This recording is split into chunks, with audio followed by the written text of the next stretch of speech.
This is a ferrarilover allen&heath xone96 mixer, 4-channel analog EQ, 4-band analog EQ.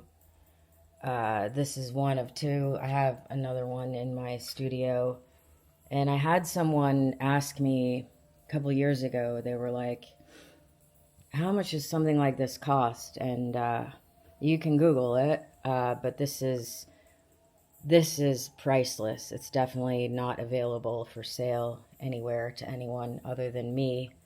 But you can get the normal one. Not the normal one. I guess normal is a setting on a washing machine, right? What's normal? But the reason this is specifically, I think people are starting to realize there's a lot more. There's always something else going on. It's not like, I mean, science has shown us that what you see is not always what you get. You just go into quantum theory, and that's proven on a daily basis. But I worked my whole life for this mixer and the other one.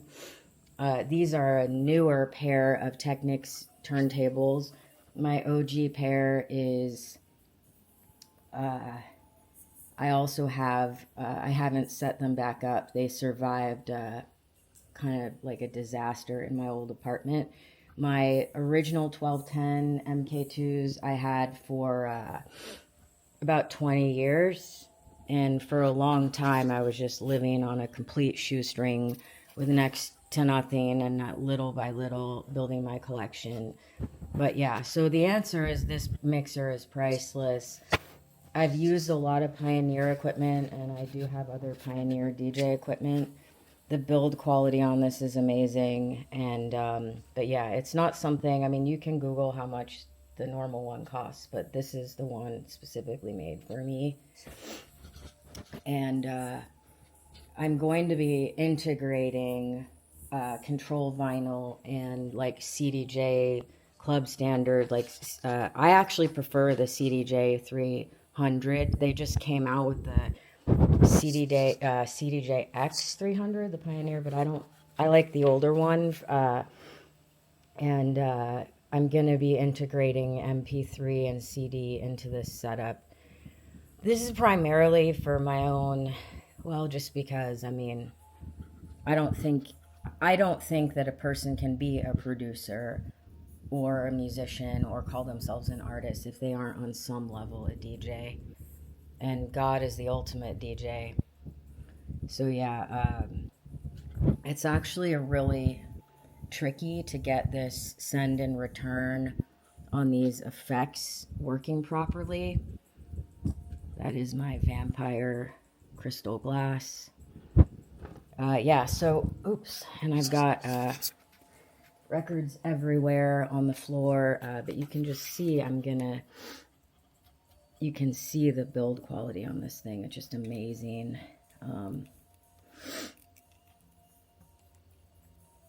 And you can hear that very faintly. The volume, the master volume on the mixer is all the way down, but you can still hear very faintly. So yeah, there's a lot more going on with records than meets the eye or even the ear. So yeah, that's my answer a couple years later. And just, I guess, I'm really passionate about technology, so it's part of my, I guess it's part of my work to make these videos about tech. You can read the manual and look up the differences. There's a very specific reason why I went with this allen&heath. I was even considering the customized xone92, which is still used in a lot of clubs. But yeah, it's I went with the xone96, and definitely there were several years where I had made up my mind about which one I want, and I was waiting. Like people forget that you can pay with a lot more than just money, because people think, yeah, money is important, but all the money in the world could not purchase this particular mixer. Literally. I mean that literally. So, because it's imbued with soul, and my soul is not for sale. a lot of people nowadays, they tend to pretend like I don't know, they're more spiritual, but yeah, so it's infused with soul. And I have my most recent Lace of Spades records, Silk Stockingz DJ set. It's like progressive techno, progressive house, minimal tech, darkwave blended together. And each track on that mix, it's available on my Lace of Spades records YouTube channel. Like, I made a decision years ago that each track in my mixes is going to be a banger. And that takes a lot of, because a lot of DJs, if you flip through online, I mean, they're vibing out or whatever, but to really have every single track in a mix be a banger from beginning to end, that's a tall order, you know what I'm saying? Like, and I realized it was not working for me to just be like so or have filler tracks. So that's a really high standard. I mean, some of my favorite records, there's tracks on that record I may not necessarily like. I try to do the same thing in my music to the best of my ability. Is like make every track a standout, like legendary track. Because if you go throughout history, there's a lot of like, some people, they think they know their favorite band, but their music appreciation is at such a surface level that half the discography they don't even know. It's like I use the example with Suede. If you don't know This Hollywood Life, you don't know Suede at all. So a lot of times, sometimes the most like, I don't know. I'm not going to get into the specifics. I will say, if you were to anyway, I'm not going to talk about streaming because I'm just going to let that go for now. But MP3, WAV, and FLAC files definitely have value, and every single thing in my mix can't be on vinyl. So if you look up that Silk Stockingz mix on the Lace of Spades Records YouTube channel, it's a really great. I'm happy with the way it came out, and it took me a long time to live the life behind that mix and then order the tracks. And I mixed it on my computer with this mixer. So yeah, it's an amazing song. And then I've used Ortophon cartridges for years.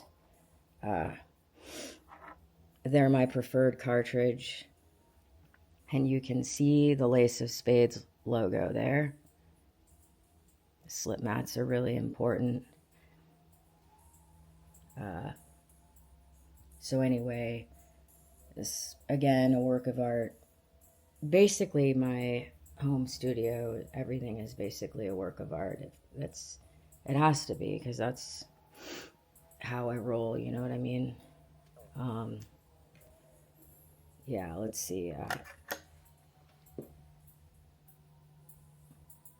There is light. Let there be light. In the beginning was the Word, and the Word was God.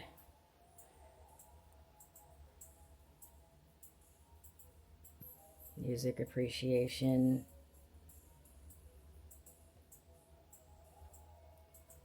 Yeah, essentially this is the flight deck, you know what I mean? Metaphorically speaking, ever since I was a wee teenager, like I either driving or flying, like to me DJing is like flying a plane. If you're doing it right, you're taking the audience and yourself, obviously it's an in-flight experience, because for years, like, take long walks on the beach and audition tracks for my mixes, and sometimes you have to listen to, like, at least I have listened to a lot of tracks. It takes a really high level of devotion that 99% of people don't have, because if you go look at 99% of DJs, they're just releasing a bunch of, I mean, it's like almost like an afterthought. They're not putting their entire soul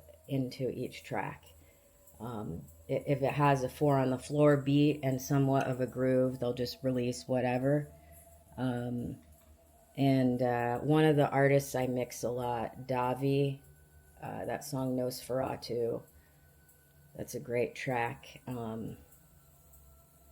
There's a lot of like underground labels and stuff, and it's also become a lot harder to get dance music on vinyl. But that's how I learned to DJ. And yeah, essentially when I would travel for school and when I lived abroad, I would make mixes on mini disc and or like my iPhone and basically like DJ the whole flight. And literally, like, science is going to find out that music, the substructure of the universe is basically a symphony of sound. Like, they know already that in a perfect equilibrium, you can place one solid object through another solid object.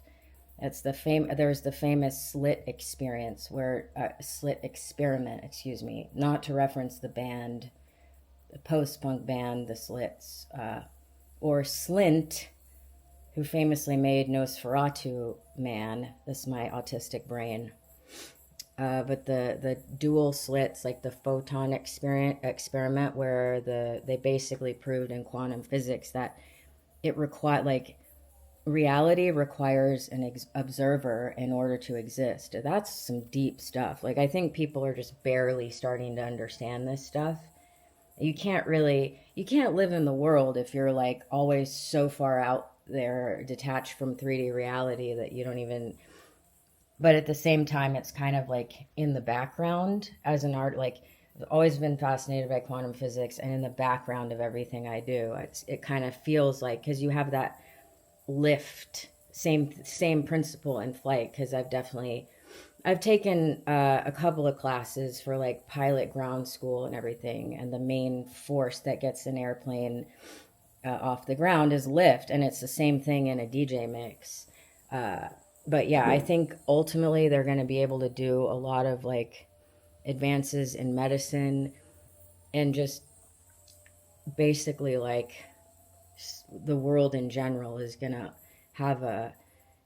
to be able to harness the divine power in the atomic substructure of the universe. And already now, like, they'll take a plant and hook it up to a modular synth, and they actually get a sound vibration coming from the plant. It's a little weird. Like, I wouldn't necessarily want to make music that way, but it is real. And I'm not saying that, I mean, the music of the spheres, thank God it's quiet. You know what I mean? Like I had said, my old neighbor who was in a big indie band, he's like, nobody understands that musicians appreciate quiet more than anyone. But there is a silent, in fact, I have a Silent Servant record, rest in peace. There's a silent energy, which is actually a musical thing, that if they have the equipment to detect it, there's the music of the spheres, you know, and that's, I think everyone in their own chosen like métier or career, you could use these metaphors for any career. Like, you know, if you're gonna be, we need more doctors of the soul. But yeah, so basically, this is my ferrarilover custom xone96. Love that analog EQ, and yeah, just kind of look behind the decks. So again, another work of art. I guess I'm always kind of meditating. It's the type of thing I wouldn't normally talk about, but I just think, like, I would really love it if other artists that I like would start making videos like this. And I kind of realized that I'm the only person that I know of who has a work ethic and a process this detailed. And I think it's kind of a red flag when artists try to keep, like back in the day when I started getting really into pedals, and same thing with records, like DJs who want to keep everything a secret. Like in GTA 5, Grand Theft Auto, that DJ Dixon, he's like world famous, worth millions of dollars. Why? He doesn't even make his own music. Like, just because he picked one incredible track, it's Carl Finlow, Convergence. I'll link it down below. An amazing track. I have it on vinyl. It's from like some club in GTA 5. I'd rather like live my life and not my entire life in a video game, but there's a part of my soul that will always be a gamer. And it's like this dude's like world famous. I'm not trying to be insulting, but like he literally lived millions of dollars a year he's living off of. And maybe that's a stretch, but this dude is living a very comfortable like life just by picking one banger track. I mean, I do that in my sleep. So I don't know what the lesson is there. Look it up. Dixon playing Convergence by Finlow. All the comments are like, oh my God, this is the most epic track I've ever heard. This is the soundtrack of my life. Dixon, you are my soul. I'm like, well, whatever, dude. I hope he's enjoying it. I think I think if one person is going to get that much praise and actual money for essentially picking one incredible track to play, he's not even EQing the track. He's just playing it. I mean, that's like me sitting here and being like, all right, I'm just going to put this EQ exactly, and I'm just going to put up the volume, and okay, where's my $1 million? Literally. I don't know. There's always something else going on. It is an amazing track. Finlow is an electro artist that I've liked him for several years. I've got a couple of his stuff on vinyl, including that track, which really is an amazing track, by the way. But yeah, I mean, by that logic, Cold Prince King should be taking me to heaven and beyond, because yeah, I don't know. I think the true soul of an artist, if you're only focused on physical money, then what do you have left? But at the same time, artists like me deserve to get paid very well. And I don't mean get paid with a bunch of bullshit and judgment. I mean, get an amazing paycheck, direct deposit in their account. But thank God, like, I work for God. And it's proof that essentially in today's landscape, there's so many brilliant artists, and it's so hard to just be passionate about discovering music. And I still, to this day, every day, I'm working really hard to like not give up on finding new music, because that's basically what I wrote my thesis on in college. Was I knew that we were coming up on the digital age and the age of information, where information is the most valuable thing, but we have such an excess of it that what really becomes valuable is the management of information and access to the correct information at the correct time.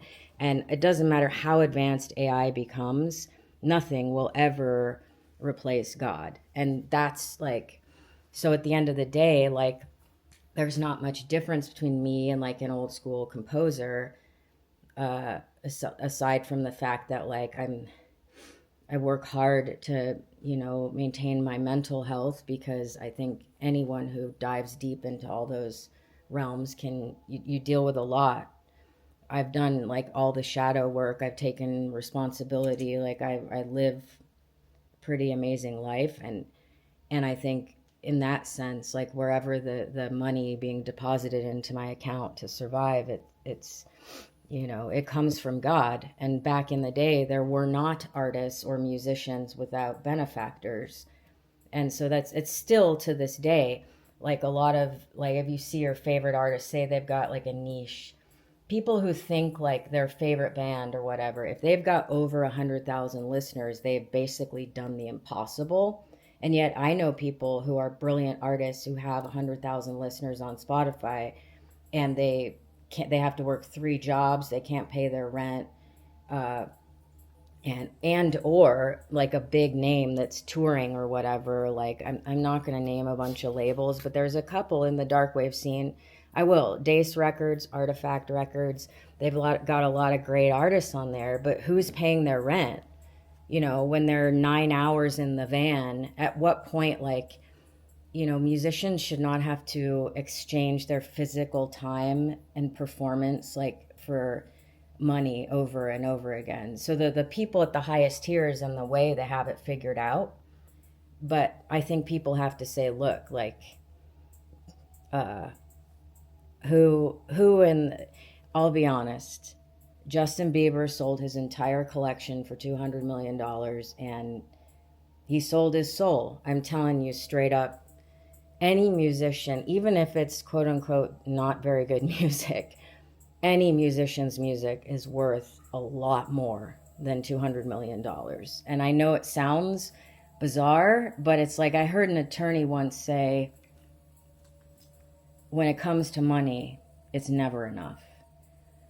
And so, yeah, I guess on the flip side, there are artists making like 10 times as incredible music, and they're barely getting paid anything. And these labels basically prey on people's egos. But a lot of those people you see on tour, somebody's paying their rent, and it's not the label, and or like it's some nefarious, sketchy stuff. So anyway, I could go on. I'm not going to go on, but I'm hoping this year, setting the intention of discovering more artists that I love and doing my part, and basically, you know, I work for God. I get to do this for God. Like, anyone who's going to come in here and reduce like what I do down to how much my equipment costs is not welcome in my home. I mean, that's ridiculous. I just think I'm so incredibly blessed that I get to be an artist, and they should teach this stuff, because even if you're inventing a new technology, like, it comes down to the creative process. Whatever job you have, do it with creative integrity and like worship the process of creativity. And so, yeah, I guess yeah, I'll say I'm not really into their latest record as much. I think they were forced by the label to come out with another record too soon, too fast. But Ultrasun, I think they're really great EBM, and they're a cool couple. People know that I'm an Ultrasun fan. They know that I'm a KVB fan. I'm definitely another power couple. But at the end of the day, like, are they being compensated enough? Probably not.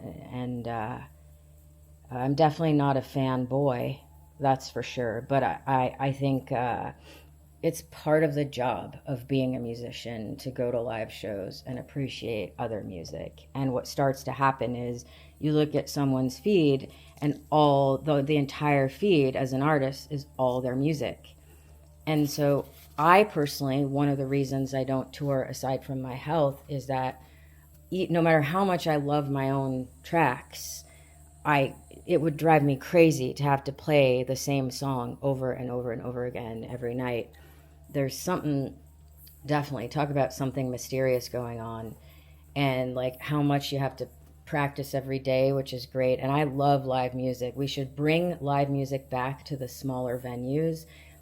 The powers that be understand that the smaller venues are where the magic is, but they're forcing this kind of corruption of the industry. Like, you cannot experience what live music, like going and taking a bunch of drugs and camping in the desert, is not experiencing music. I had my partying days, but I was a very nerdy partier, and thank God I've left that behind. That's another reason why I don't tour, because I don't care if you are superhuman. Being able to be in a different city every day for months on end, performing the exact same thing, they're basically asking musicians to be machines. I mean, that's not humanly possible. It's not. And so, yeah, there's just something sketchy going on. I mean, I could be over here with my Tesla coil inventing some cool thing. I need the soundtrack to go with it. But I am at a place right now where I'm kind of in my own like meditation retreat.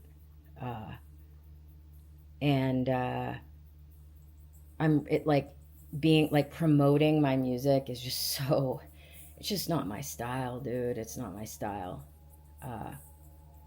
Anyway, I see there in the distance one of the guitar pedals that started it all. I've got trying to make this camera work properly, and I don't think I can zoom. It's a great camera. It's the Chase Bliss Ferrari Spectre pedal, which they discontinued because of the noise, but it's an incredible circuit. So yeah, this is the mystery of the Ferrari mixer, and I'm a pretty shy person, so I just feel that it's necessary that these things have to be said. So I'm saying them, and yeah, looking forward to some positive changes in the industry. There are days where I feel like I just can't do this one more. Like, I work so freaking hard every single day. So that's the currency that paid for this mixer. It's not just money. All right, cheers.